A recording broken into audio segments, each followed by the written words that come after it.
सहना भवतु सहनौ भुनक्तु सह वीर्यं करवावहै तेजस्विनावधीतमस्तु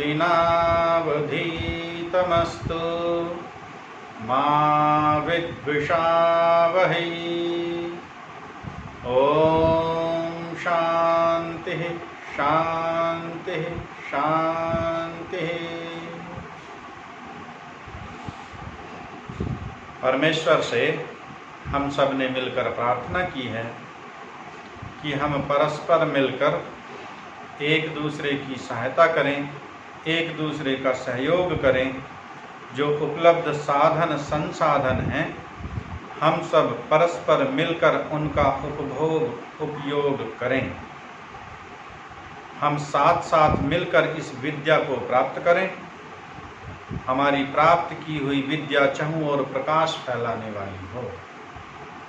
हम परस्पर एक दूसरे से ईर्ष्या द्वेष वैर भाव न रखें। परमेश्वर हमें ऐसी शक्ति प्रदान करे कि हम ऐसा कोई कर्म न करें जिससे हमें आधि दैविक आधि भौतिक और आध्यात्मिक दुख सहना पड़े। ये हम सब ने ईश्वर से प्रार्थना की। अभी कुछ देर तक आपको वीडियो मेरा दिखाई नहीं देगा, थोड़ी प्रॉब्लम है। जैसे ही सही हो जाएगा इसको ऑन कर देंगे।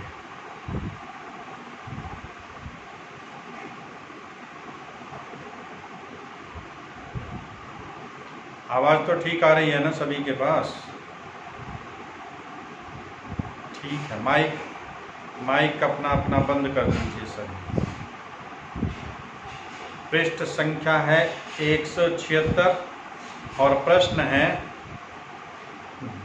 माइक बंद कीजिए सभी अपने अपने। चंद्रपाल जी माइक बंद कीजिए।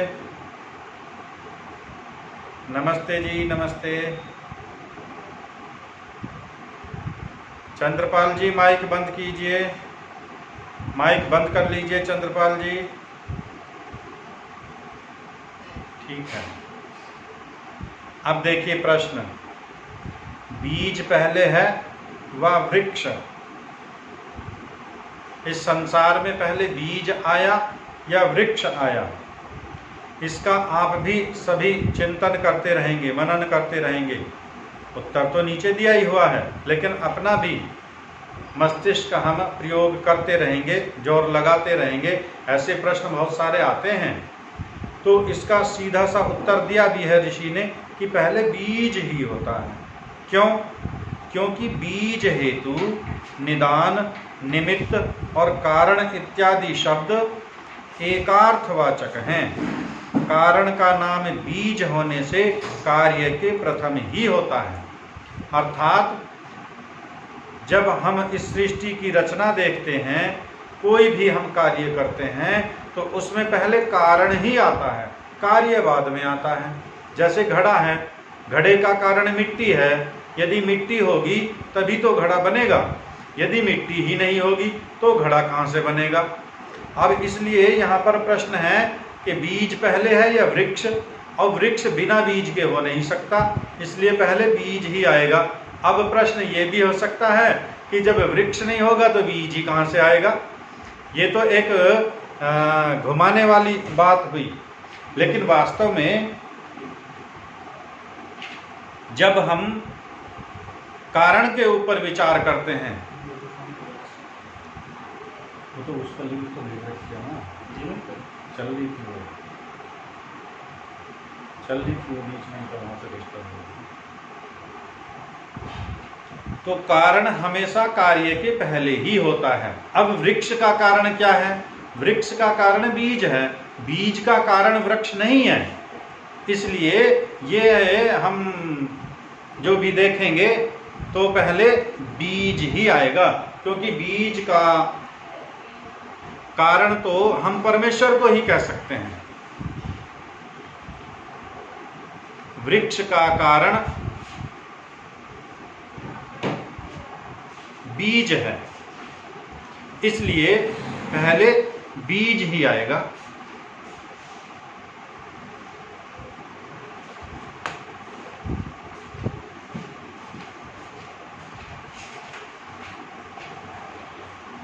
कारण का नाम बीज होने से कार्य के प्रथम ही होता है,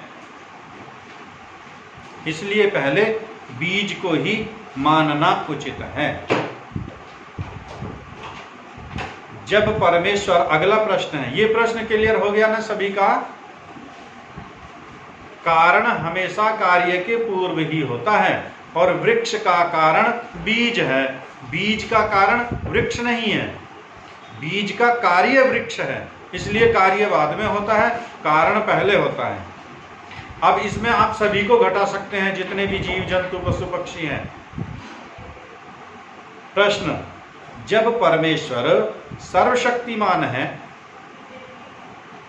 तो वह कारण और जीव को भी उत्पन्न कर सकता है, जो नहीं कर सकता तो सर्वशक्तिमान भी नहीं रह सकता। ये प्रश्न उठाया इन्होंने कि जब ईश्वर परमेश्वर सर्वशक्तिमान है तो जब सर्वशक्तिमान है फिर वह कारण और जीव को भी उत्पन्न कर सकता है, जो नहीं कर सकता तो सर्वशक्तिमान फिर कैसा?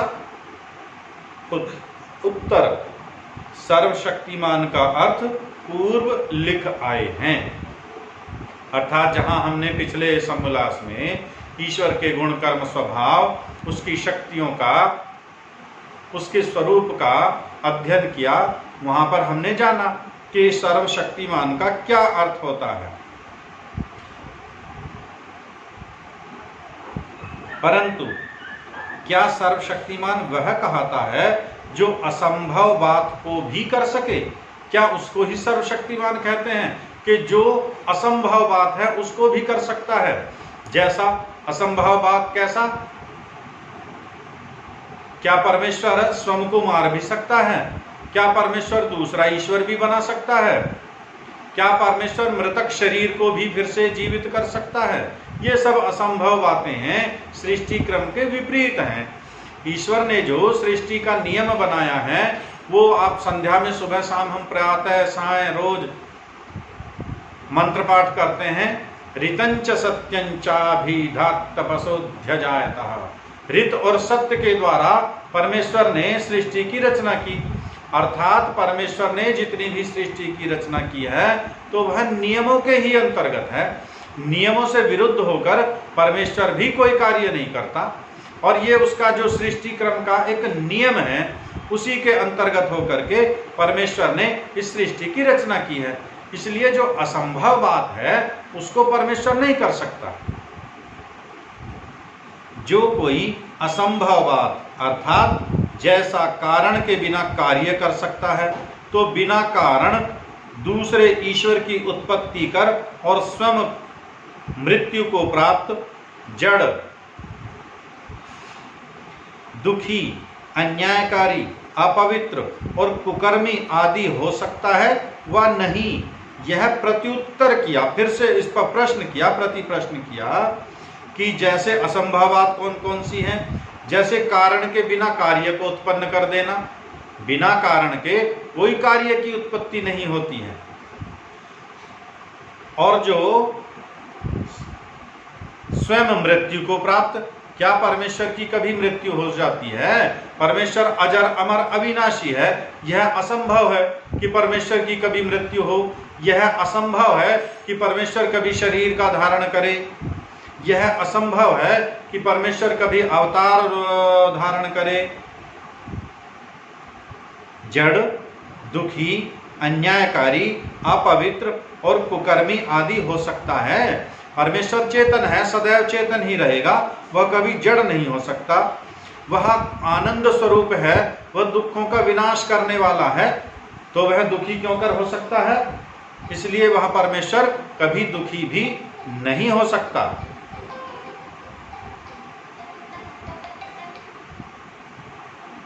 हाँ जी, हाँ जी, बोलो।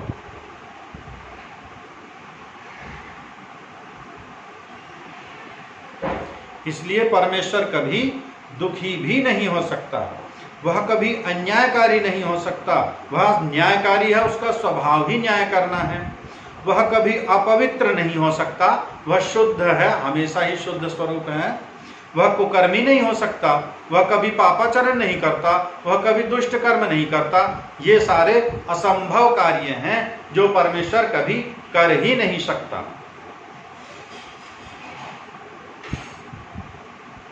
जो स्वाभाविक नियम अर्थात जैसा अग्नि, उष्ण, जल, शीतल और पृथ्वी आदि सब जड़ों को विपरीत गुण वाले ईश्वर भी नहीं कर सकता। जैसे अग्नि कैसी है? उष्ण है। जल कैसा है? शीतल है। पृथ्वी कैसी है? गंध युक्त है।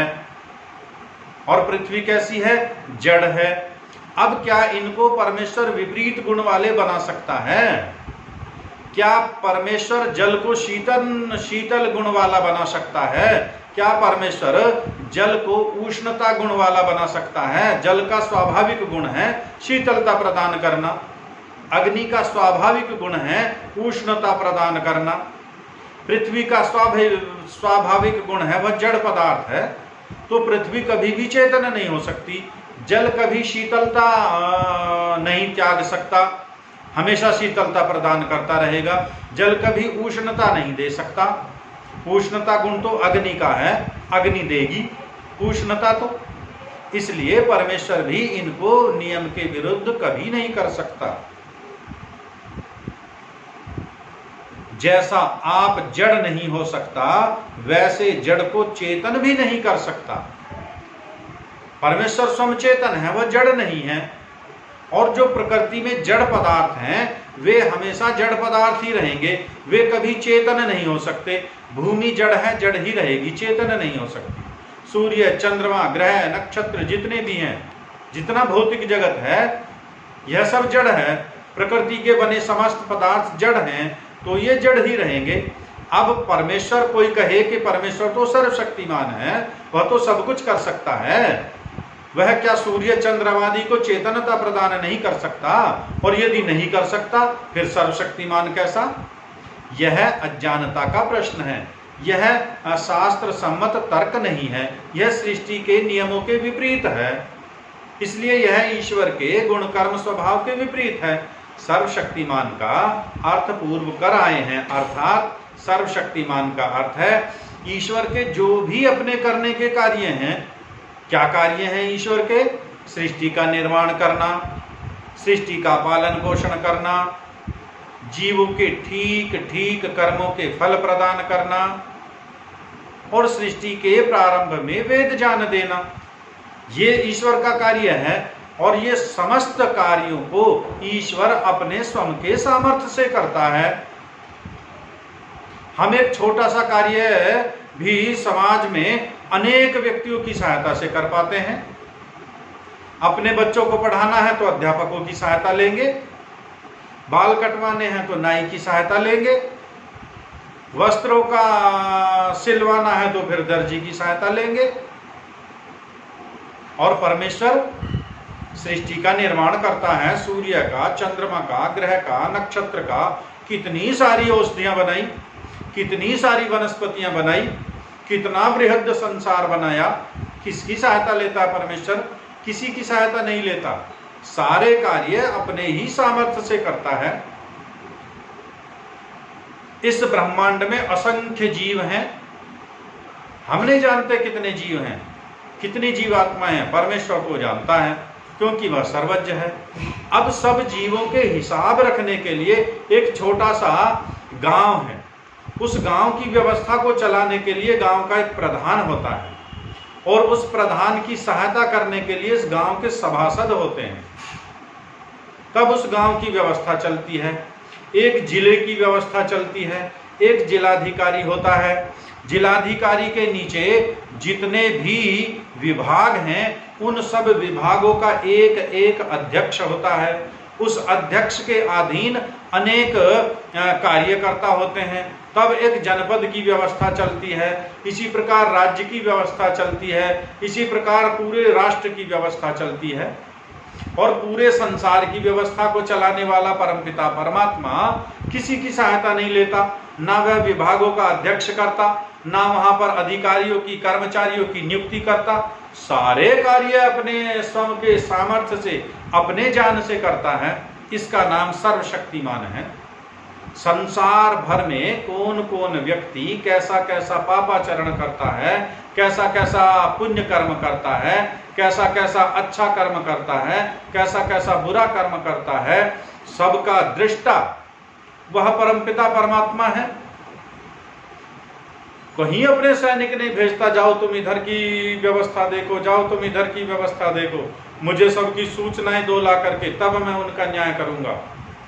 न्यायाधीश भी स्वयं है, साक्षी भी स्वयं है, अधिवक्ता भी स्वयं है, सारे कार्य अपने सामर्थ्य से करता है, इसलिए उसका नाम सर्वशक्तिमान है। सर्वशक्तिमान का यह अर्थ कदापि नहीं लेना है कि ईश्वर चाहे जो कर सकता हो, ऐसा नहीं होता, ऐसा नहीं कर सकता। प्रश्न, ईश्वर साकार है व निराकार?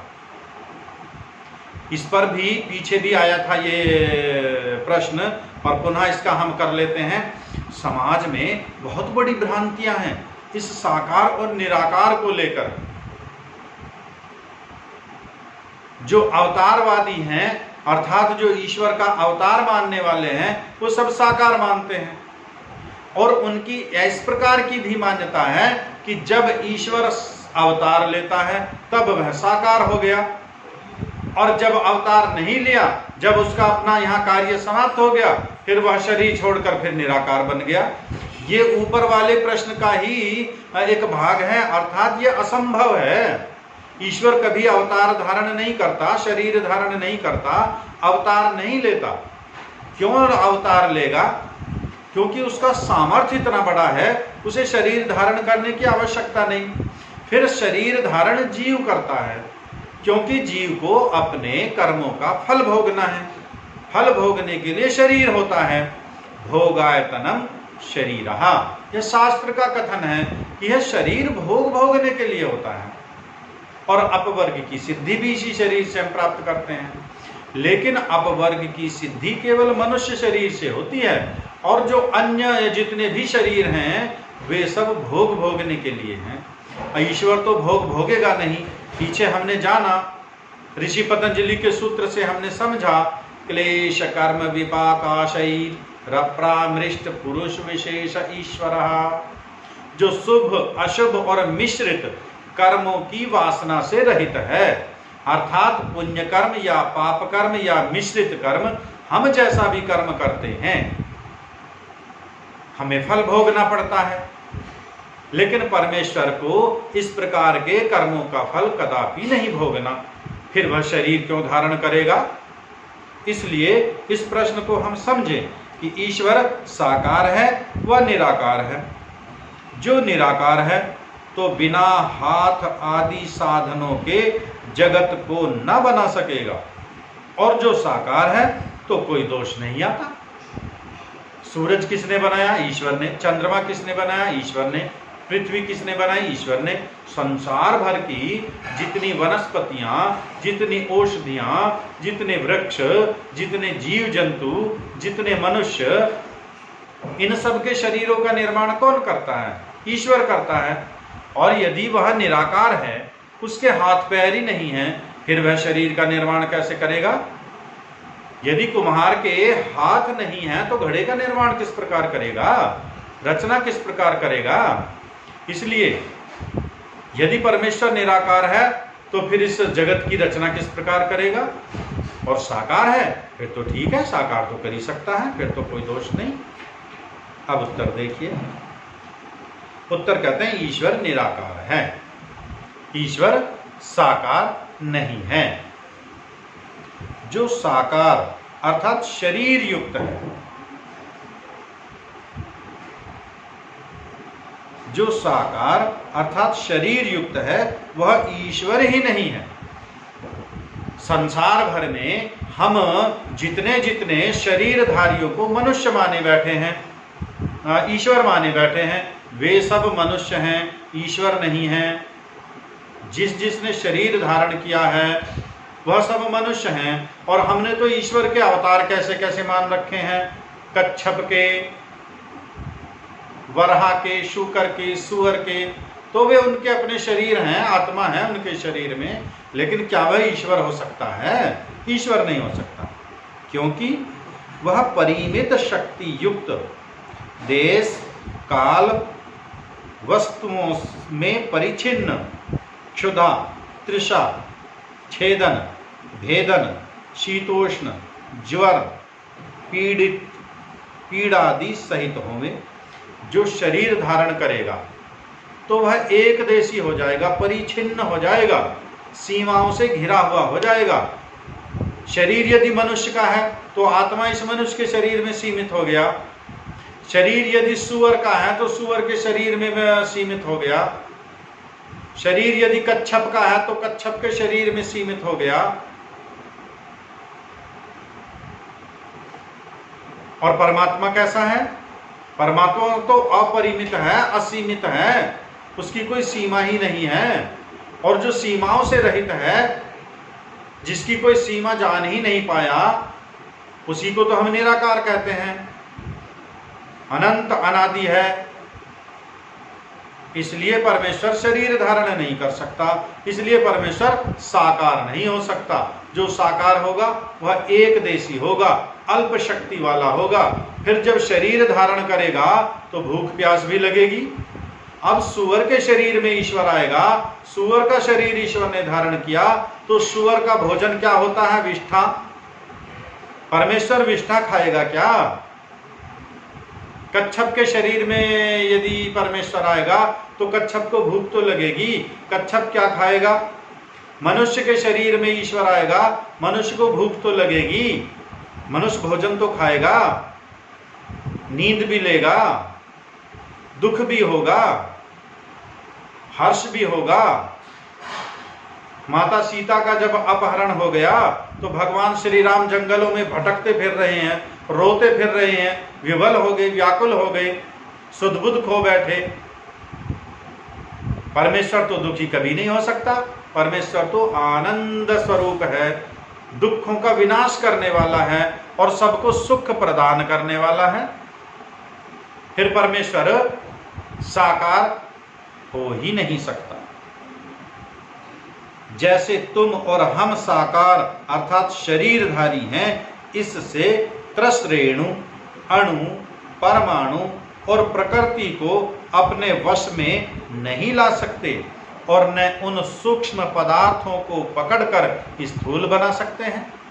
यदि हम शरीरधारी हैं तो हम जो त्रसरेणु हैं, अणु हैं, परमाणु हैं और ये संपूर्ण प्रकृति है, इसको अपने वश में कैसे कर लेंगे? और यदि शरीरधारी होगा तो वह परिचिन्न हो जाएगा, सीमित शक्ति वाला हो जाएगा, सीमित विद्या वाला हो जाएगा। इसीलिए तो हनुमान जी को भेजा था श्री राम ने, जाओ सीता की खोज करके लाओ। यदि सर्वज्ञ होता ईश्वर, श्री राम को यदि हम ईश्वर माने तो उनको तो पता होना चाहिए था सीता कहाँ है। हम तो हनुमान जी को भी ईश्वर मानते हैं, तो हनुमान जी को भी पता होना चाहिए था सीता कहाँ है। इसलिए जो शरीर धारण करता है वह मनुष्य होता है, उसकी शक्ति सीमित होती है, उसकी विद्या सीमित होती है, उसका ज्ञान सीमित होता है, वह असीमित अपरिमित कभी नहीं हो सकता। वैसे ही स्थूल देहधारी परमेश्वर भी उन सूक्ष्म पदार्थों से स्थूल जगत नहीं बना सकता। जैसे हम और आप इस प्रकृति को अपने नियंत्रण में रख के सूक्ष्म पदार्थों से स्थूल पदार्थ हम नहीं बना सकते। हमें तो सूक्ष्म भूत दिखते ही नहीं, उनको पकड़ करके स्थूल भूत किस प्रकार बनाएंगे? और यदि परमेश्वर शरीर धारण कर लेगा तो फिर परमेश्वर भी अल्प सामर्थ्य वाला हो जाएगा, अल्प शक्ति वाला हो जाएगा। फिर वह संसार का निर्माण, जगत का निर्माण किस प्रकार कर सकेगा?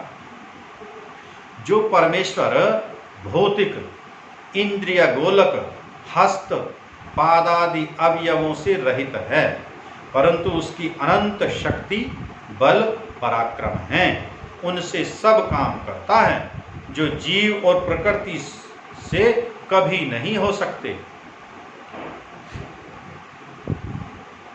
जब वह प्रकृति से भी सूक्ष्म और उनमें व्यापक है, तभी उनको पकड़कर जगदाकार कर देता है। जगदाकार, जगत के आकार में बदल देना, और सर्वगत होने से सबका धारण और प्रलय भी करता है।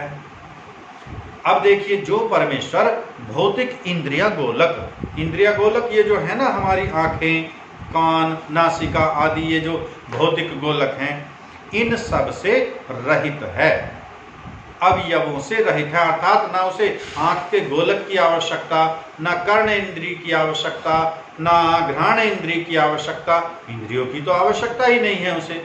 ये सब इंद्रियां तो भौतिक पदार्थों की बनी हुई हैं, प्रकृति के पदार्थों की बनी हुई हैं, जो इन सब से अलग है, परंतु उसकी शक्ति अनंत है।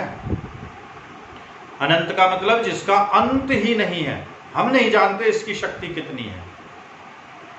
एक सड़क आ रही है, एक नहर आ रही है, एक नदी आ रही है। इस नदी के किनारे किनारे 4, 5, 6, 10, 20 मील तक हम चले, हम देखेंगे ये नदी कहाँ से आ रही है। 20 मील तक चलते चलते थक गए, हमें नहीं पता चला कहाँ से आ रही है।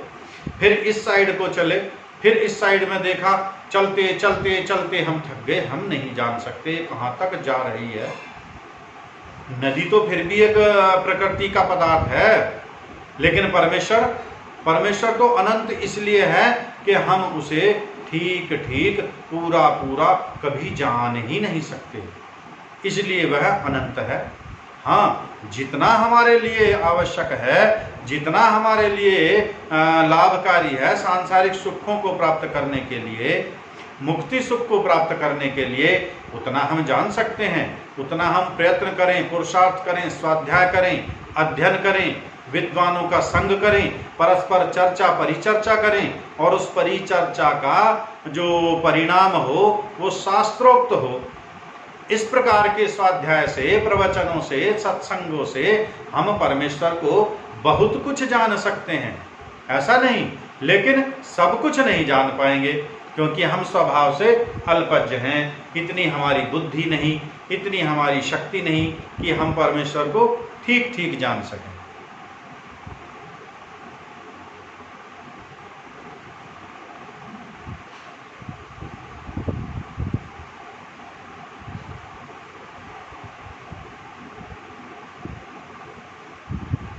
और परमेश्वर, उसकी शक्ति अनंत, बल पराक्रम अनंत, उनसे सब काम करता है। इसलिए सर्वशक्तिमान का अर्थ यही है कि वह जो अपने कार्य करता है अपने ही सामर्थ्य से, अपनी ही शक्ति से, अपने ही सामर्थ्य से सारे कार्य करता है, किसी की कोई सहायता नहीं लेता, जो जीव और प्रकृति से कभी नहीं हो सकते। ऐसे कार्य जीव या प्रकृति में स्वतः कभी नहीं हो सकते। जीव का इतना सामर्थ्य नहीं है कि वह ईश्वर के तुल्य बनकर उसके जैसे कार्य कर सकता हो, और प्रकृति तो स्वयं में जड़ ही है, इसका तो सामर्थ्य हो ही नहीं सकता। जब वह प्रकृति से भी सूक्ष्म है और उनमें व्यापक है, तभी तो उनको पकड़कर जगदाकार कर देता है। अर्थात जो सूक्ष्म से सूक्ष्म पदार्थ है, जो उसके भी भीतर प्रविष्ट हो सकता है, उसको वह पकड़ सकता है। अब आप प्रश्न करेंगे, जब हाथ ही नहीं है ईश्वर के तो पकड़ेगा कैसे?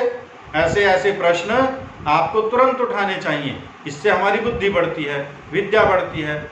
जब परमेश्वर के हाथ पैर नहीं है तो पकड़ेगा कैसे? सामर्थ्य उसका ऐसा है, वो अपनी शक्ति से ही इन सब परमाणुओं को मिला भी देता है, विखंडित भी कर देता है, क्योंकि वो एक एक परमाणु के अंदर विद्यमान है, इसलिए वह परमाणुओं में गति उत्पन्न कर देता है। और सर्वगत होने से सबका धारण और प्रलय भी करता है। सर्वगत सबके साथ तो है ही, सबसे मिला हुआ तो है ही, सब में वह व्यापक तो है ही, इसलिए सबका वह धारण भी वही करता है और सबको प्रलय भी वही करता है। अर्थात प्रलय काल में सब परमाणुओं का विखंडन करके प्रकृति अपने कारण रूप में विलय हो जाती है। अगला प्रश्न, जैसे मनुष्य आदि के माँ बाप साकार हैं, उनका संतान भी साकार होता है। जो ये निराकार होते तो इनके लड़के भी निराकार होते। वैसे परमेश्वर निराकार हो तो उसका बनाया जगत भी निराकार होना चाहिए। ये तर्क दिया इन्होंने। अब आप इस पर विचार कर लेंगे कि यह तर्क हो सकता है या कुतर्क हो सकता है, और तर्क है तो अपना अपना तर्क सबका होता है, लेकिन तर्क वह मान्य होता है जो शास्त्र संगत हो, जो ऋषियों के मत के अनुकूल हो, जो ईश्वर की आज्ञा के अनुकूल हो, वही तर्क माना भी जाता है, जो प्रमाणों से सिद्ध होता है। अब इन्होंने अपना तर्क किया। जो पूर्व पक्षी हैं, जो प्रश्न पूछने वाले हैं, उन्होंने प्रश्न किया कि यदि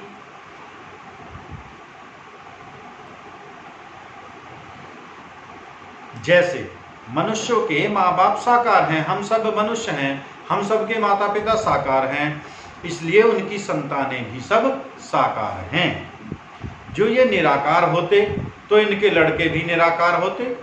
यदि हमारे माता पिता निराकार होते तो इनसे जो आगे संततियां उत्पन्न हुई हैं वे भी सब निराकार होती। अब चूंकि माता पिता साकार हैं, इसलिए जो आगे संततियां उत्पन्न हुई ये सब साकार हैं। और आप परमेश्वर को कह रहे हो कि परमेश्वर तो निराकार है, फिर इसी प्रकार उसका बनाया हुआ यह जगत भी निराकार क्यों नहीं है? ये प्रश्न है। उत्तर, यह तुम्हारा प्रश्न लड़के के समान है। अब यहां पर प्रश्न ये भी हो सकता है कि लड़की के समान क्यों नहीं है, या लड़की के समान और लड़के के समान में कुछ अंतर है क्या? लड़के का यहां पर है अबोध बालक, वह लड़का हो अथवा लड़की हो, ये अर्थ है बस। अबोध बालक के समान आपका प्रश्न है, क्योंकि हम अभी कह चुके हैं कि परमेश्वर जगत का उपादान कारण नहीं है। ये पिछले कक्षा में हमने, कल की कक्षा में समझा कि कारण 3 प्रकार के होते हैं, उपादान, निमित्त और साधारण। तो परमेश्वर उपादान कारण नहीं है।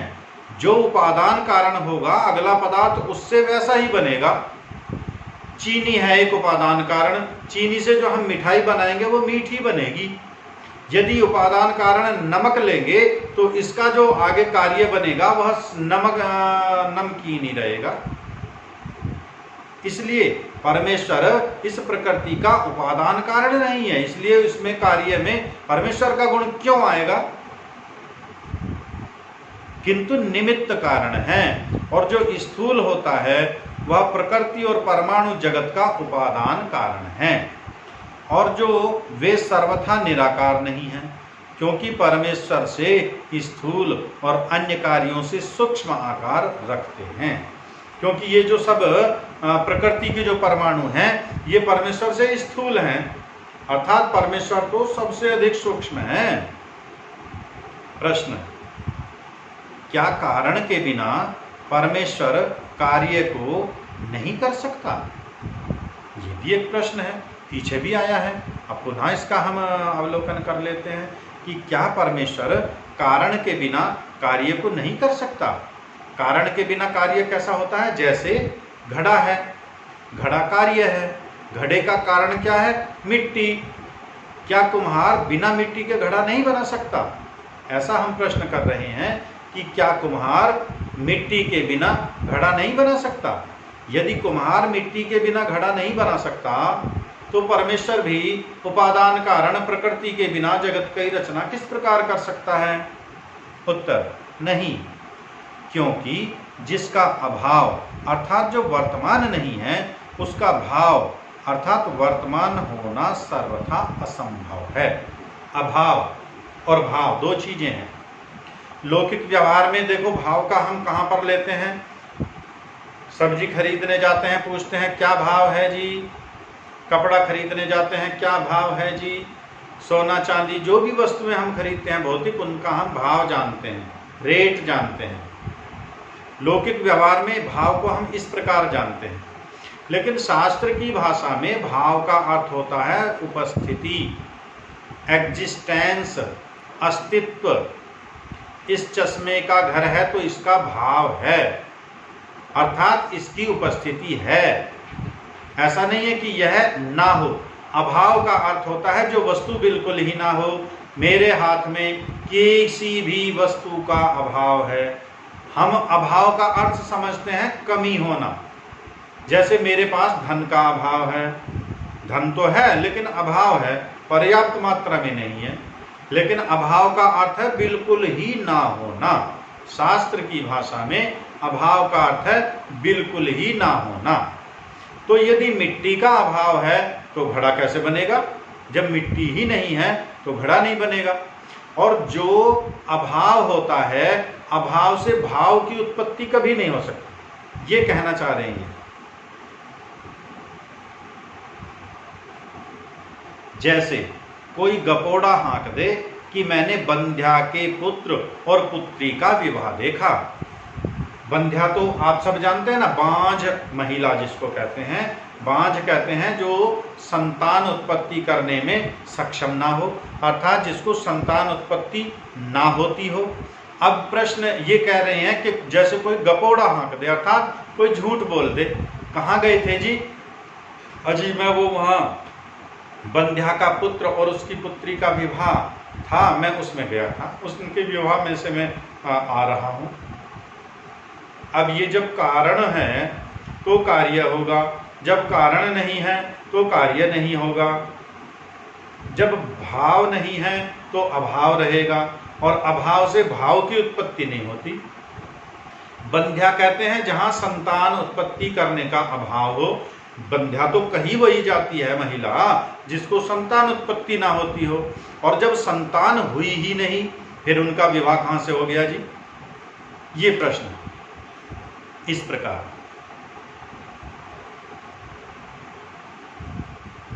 वह नरसिंह का धनुष और दोनों खपुष्प की माला पहिरे हुए थे।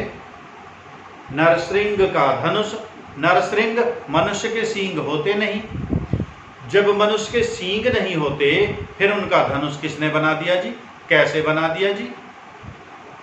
वे खपुष्प की माला पहने हुए थे। खम कहते हैं आकाश को, और माला तो आप जानते ही हो, आकाश के फूलों की माला पहने हुए थे। आकाश में क्या फूल होते हैं? आकाश में जब फूल ही नहीं होते तो माला कहां से आएगी? मृग तृष्णिका के जल में स्नान करते और गंधर्व नगर में रहते थे।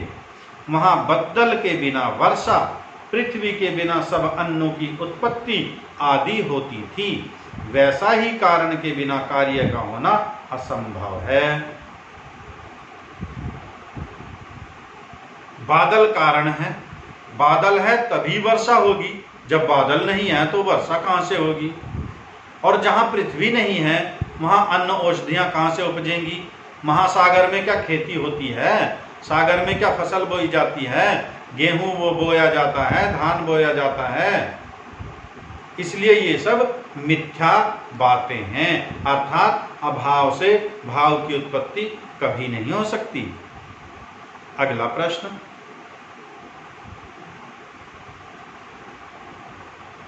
मृग तृष्णिका के जल में स्नान करते।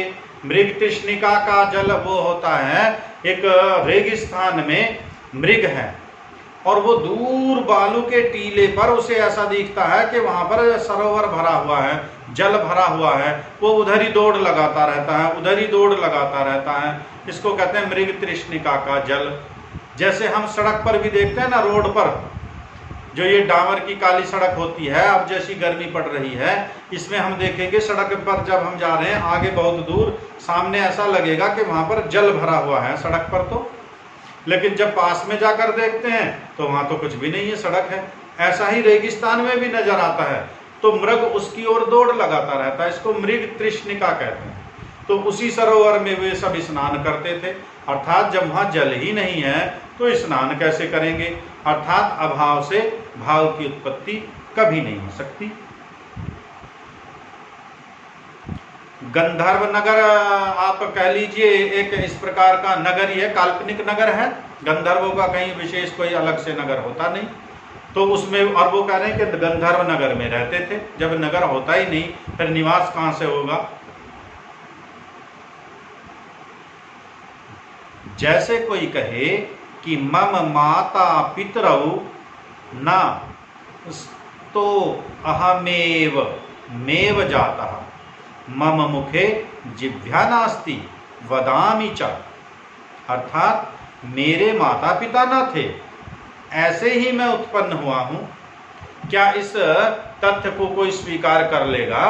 बिना माता पिता के क्या संतानों की उत्पत्ति संभव है? संभव ही नहीं है।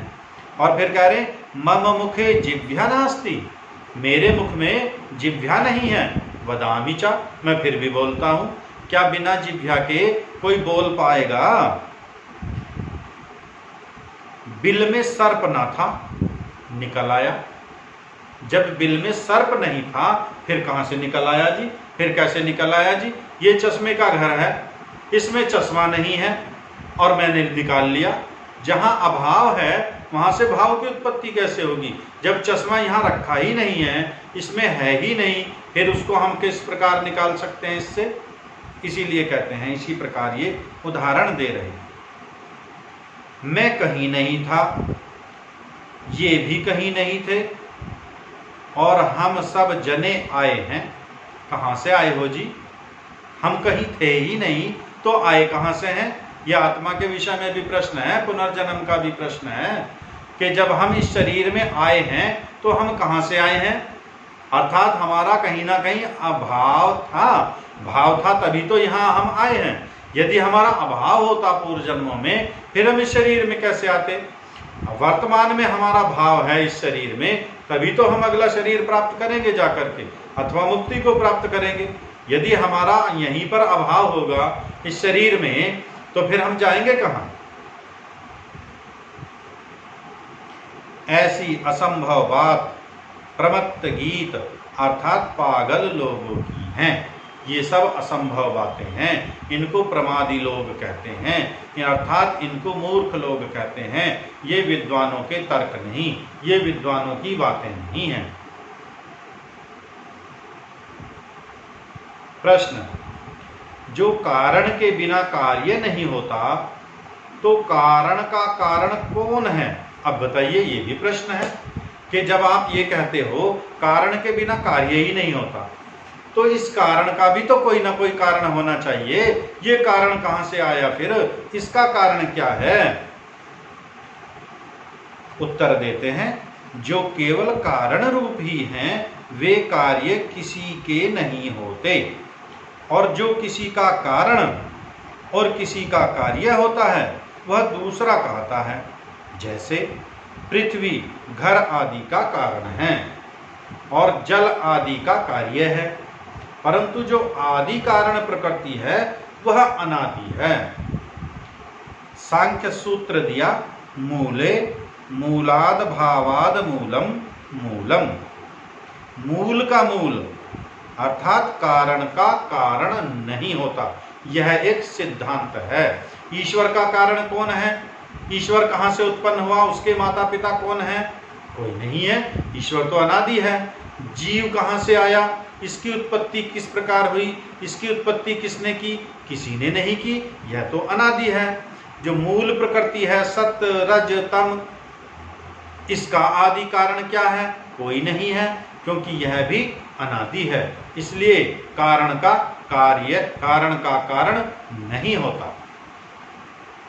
इससे अकारण सब कार्यों का कारण होता है, क्योंकि किसी कार्य के आरंभ समय के पूर्व तीनों कारण अवश्य होते हैं। जैसे कपड़े बनाने के पूर्व तंतु वाय, रुई का सूत और नलिका आदि पूर्व वर्तमान होने से वस्त्र बनता है, वैसे जगत की उत्पत्ति के पूर्व परमेश्वर प्रकृति, काल और आकाश तथा सब जीवों के अनादि होने से इस जगत की उत्पत्ति होती है। यदि इनमें से एक भी ना हो तो जगत भी ना हो। अब ये देखिए, कपड़ा बनाने के पूर्व तंतु वाय, रुई का सूत, नलिका आदि पूर्व वर्तमान थे, तभी तो कपड़ा बना। रुई भी थी, नलिका भी थी, तुलिका भी थी, काटने का बुनने का सारा सामान था। ये सब उसके कारण थे। यदि ये ना होते तो कपड़ा कैसे बन पाता। वैसे ही जगत की उत्पत्ति के पूर्व परमेश्वर, प्रकृति, काल और आकाश तथा जीवों के अनादि होने से ही जगत की उत्पत्ति होती है। यदि जीव भी अनादि ना हो तो जगत की उत्पत्ति किसके लिए करेगा। यदि मूल प्रकृति ना हो तो जगत की उत्पत्ति कैसे करेगा। अब मूल प्रकृति भी है, जीव भी है, यदि परमेश्वर ना हो तो जगत की उत्पत्ति कौन करेगा। इस प्रकार यदि इन तीनों में से एक भी कारण ना हो तो फिर जगत की उत्पत्ति नहीं हो सकती है। इसलिए जगत की उत्पत्ति में तीनों कारणों का होना अनिवार्य है। कोई भी कार्य जो हम देखते हैं उसके पीछे तीनों कारणों का होना अनिवार्य है। उपादान कारण, निमित्त कारण और साधारण कारण, ये तीनों कार्य होने अनिवार्य हैं। विश्वास आर्य जी एडमिट कर लिया है। विश्वास आर्य जी नमस्ते। अब समय हो चुका है 8:47 और कक्षा का समापन हो चुका है। आपसे अनुरोध है सभी से, अभी मैंने कई सारे सम्मिलित किए हैं। कक्षा 8 बजे प्रारंभ होती है तो 10-5 मिनट तो हो सकता है कई बार किसी कारणों से ऊपर नीचे हो जाता है। प्रयास तो फिर भी सभी इस प्रकार का करें कि कक्षा 8 बजे प्रारंभ होती है तो हम 5 मिनट पूर्व ही जुड़ने का प्रयास करें। और यदि हम अधिक लेट हो जाएं, अब जैसे अभी जो आए हैं 1-2 मिनट पूर्व, उनकी सारी कक्षा छूट गई है। यद्यपि हम वीडियो बनाते हैं, उसको यूट्यूब पर भी डालते हैं, उसको हम ग्रुप में भी भेजते हैं, लेकिन वीडियो पर फिर भी उतना अच्छा से समझ में नहीं आ पाता है जितना इस प्रकार आता है। तो प्रयास फिर भी यही करें कि समय से जुड़ने का प्रयास किया करें। आज की कक्षा को यहाँ पर विराम देते हैं। अब किसी का कोई प्रश्न है, कोई शंका है तो आप पूछ सकते हैं। नमस्ते जी। मूल कहते हैं जैसे मिट्टी है, मिट्टी है कारण और घड़ा है कार्य। घड़े का कारण मिट्टी है। अब कहेंगे कि मिट्टी का कारण क्या है, तो घड़े का मूल हुआ मिट्टी, और जो इस प्रकृति का आदि मूल है वो आदि मूल है सत रज तम। इसका कोई मूल नहीं होता। सारे संसार का जो मूल है, जो जड़ है, जो कारण है, वो सत रज तम है, ये प्रकृति। इसलिए कहा कि मूल का मूल नहीं होता है, अर्थात सत रज तम का कोई कारण नहीं है। ये है मूल का मूल। आदि मूल तो परमेश्वर है। परमेश्वर का कौन मूल है। ये तो अनादि तो कारण हुए, तीनों पदार्थ अनादि हैं। इनका कोई भी कारण नहीं है। परमेश्वर का कोई कारण नहीं है। समझा ना आपने। आदि मूल जो हम कह रहे हैं परमेश्वर को, क्या परमेश्वर जीव से पहले था, जीव बाद में आया है, क्या प्रकृति बाद में आई है। तीनों अनादि हैं, आगे पीछे वाला कोई नहीं है उनमें से, तीनों अनादि हैं। इसलिए कहा कि मूल का मूल नहीं होता। नमस्ते जी माता जी।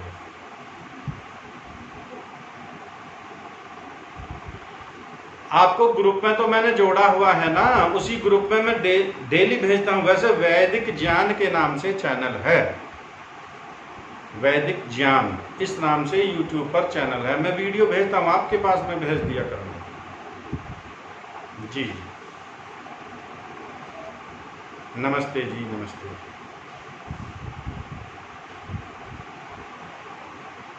हाँ जी। उपादान कारण कहते हैं जिस वस्तु का ग्रहण करके कोई नई वस्तु बनाई जाए उसको उपादान कहते हैं। जिससे कोई उत्पादन किया जाए, जैसे आटा है, आटे से हम रोटी बनाते हैं तो आटा उपादान कारण है रोटी का। मिट्टी से घड़ा बनाते हैं, घड़े का उपादान कारण मिट्टी है, इसको कहते हैं उपादान कारण। जी, हाँ जी, बुद्धि। ये प्रश्न एक जटिल है। वास्तव में ईश्वर में बुद्धि नहीं होती। अब आप सोचेंगे ईश्वर क्या बुद्धिहीन है? फिर ईश्वर में बुद्धि क्यों नहीं होती? ईश्वर में होता है ज्ञान। ईश्वर में ज्ञान होता है, उसका ज्ञान स्वाभाविक है, इसलिए उसे सीखना नहीं पड़ता। हमारा ज्ञान स्वाभाविक इतना नहीं है, इसलिए उस ज्ञान को सीखने के लिए हमें बुद्धि चाहिए। इंस्ट्रूमेंट है, और इस इंस्ट्रूमेंट की ईश्वर को आवश्यकता नहीं, यंत्रों की हमें आवश्यकता है। जैसे व्यक्ति बुढ़ापे में लाठी लेकर चलता है, उसको सहारे की आवश्यकता है। जो युवा है, स्वस्थ है, उसे सहारे की आवश्यकता नहीं, वो तो ऐसी दौड़ लगाता है। छोटे छोटे बच्चे ऐसी दौड़ लगाते हैं। लेकिन वृद्धावस्था में हम लाठी लेकर चलते हैं धीरे धीरे, फिर सहारे की आवश्यकता पड़ती है, इंस्ट्रूमेंट की आवश्यकता पड़ती है। दिखना कम हो जाता है, फिर चश्मा लगाते हैं। सुनना कम हो जाता है, फिर मशीन लगाते हैं कान में। ईश्वर को भौतिक पदार्थों की आवश्यकता नहीं होती।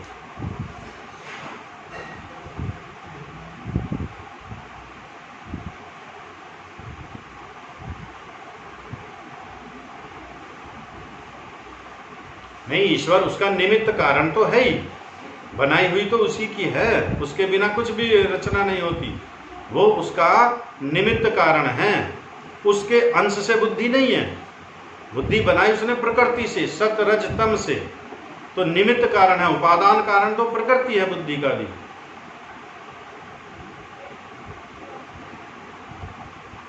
वो स्वाभाविक ज्ञान है उसका, उसके अंदर ही रहता है स्वाभाविक ज्ञान।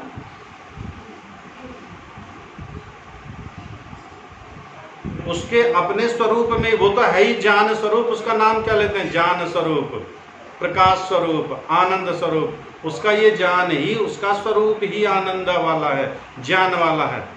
हमारा वो वैसा स्वरूप नहीं, इसलिए हमें बुद्धि, जिस ज्ञान को रखने के लिए बुद्धि चाहिए। जो जो चीजें सीखेंगे उनको बुद्धि में हम रखते जाएंगे, रखते जाएंगे। बिल्कुल बिल्कुल बिल्कुल ऐसा ही ईश्वर में ज्ञान रहता है। नमस्ते जी।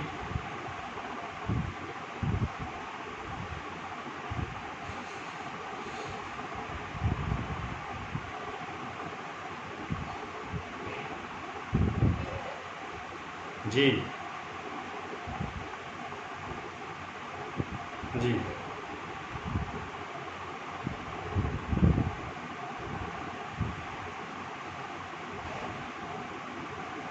जी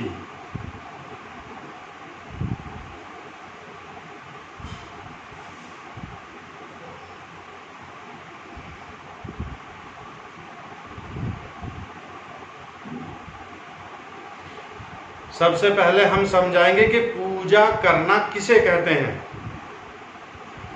जब हम जान लेंगे कि पूजा करना किसे कहते हैं, फिर हम ये समझेंगे कि पूजा कैसे करें। ये तो दूसरा प्रश्न है कि कैसे करें। पहले ये समझेंगे कि पूजा करने का क्या अर्थ है। हम पूजा करने का अर्थ यही मानते हैं कि एक प्रतिमा है, उसके सामने हम बैठते हैं, हाथ जोड़ करके, आंख मीच करके, या कोई पुस्तक आदि पढ़ते हैं, धूप दीप जलाते हैं, या शंख घंटे आदि बजाते हैं, यही पूजा है। लेकिन वास्तव में पूजा है ईश्वर की आज्ञा का पालन करना। जड़ और चेतन दो वस्तुओं की पूजा की जाती है। जो जड़ वस्तुएं हैं, इनकी पूजा करने का अर्थ है इनका उपयोग लेना। जैसे सूर्य की पूजा करने का क्या अर्थ है? जितने भी ये वैज्ञानिक हैं, जो सोलर ऊर्जा जिन्होंने अब ये उत्पन्न की है और सारे संसार को लाभ मिल रहा है, तो ये सूर्य की पूजा हुई।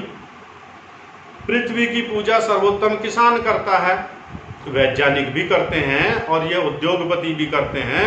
बड़ी बड़ी भूमि पर वो प्लांट लगाते हैं, कितने लोगों को रोजगार मिलता है। और किसान इस भूमि को जोतता है, खोदता है, बीज बोता है, फसल उत्पन्न करता है, कितने व्यक्तियों के लिए अन्न उत्पन्न करता है। ये हुई। अब जो चेतन है, चेतन की पूजा किस प्रकार करेंगे? जो माता पिता हैं, गुरु हैं, आचार्य हैं, अर्थात जो शरीरधारी हैं, उनका हम करेंगे सेवा शुश्रूषा और उनकी आज्ञाओं का पालन करना। सेवा शुश्रूषा है, उनका भोजन का, वस्त्र का, औषधि का, जो भी उनकी आवश्यकता है उसकी हम पूर्ति करें। लेकिन निराकार की पूजा कैसे करेंगे? जिसका आकार ही नहीं है, उसे तो ना औषधि की आवश्यकता हो, ना दवाई की आवश्यकता हो, ना किसी खाने पीने की आवश्यकता हो, उसके लिए सर्वोत्तम पूजा है कि उसका हम उपकार लेना। आप तो अधिवक्ता हैं, हाँ जी,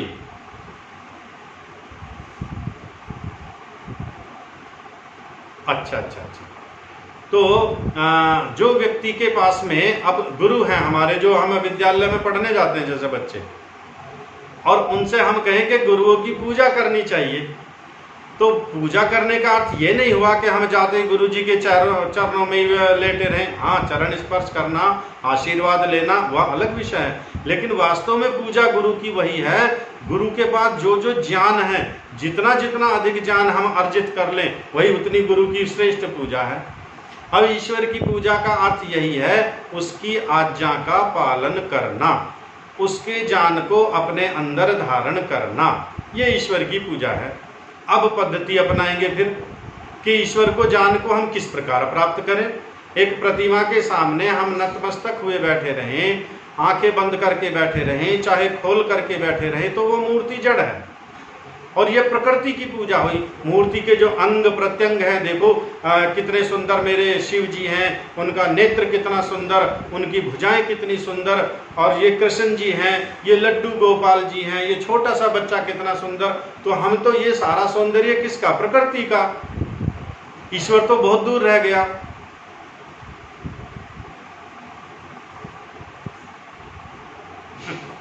बिल्कुल बिल्कुल बिल्कुल। ईश्वर की पूजा पद्धति है जो अष्टांग योग है ना, हमारा ऋषि पतंजलि का दिया हुआ एकमात्र उपाय है ईश्वर की पूजा करने का, और दूसरा कोई उपाय नहीं है।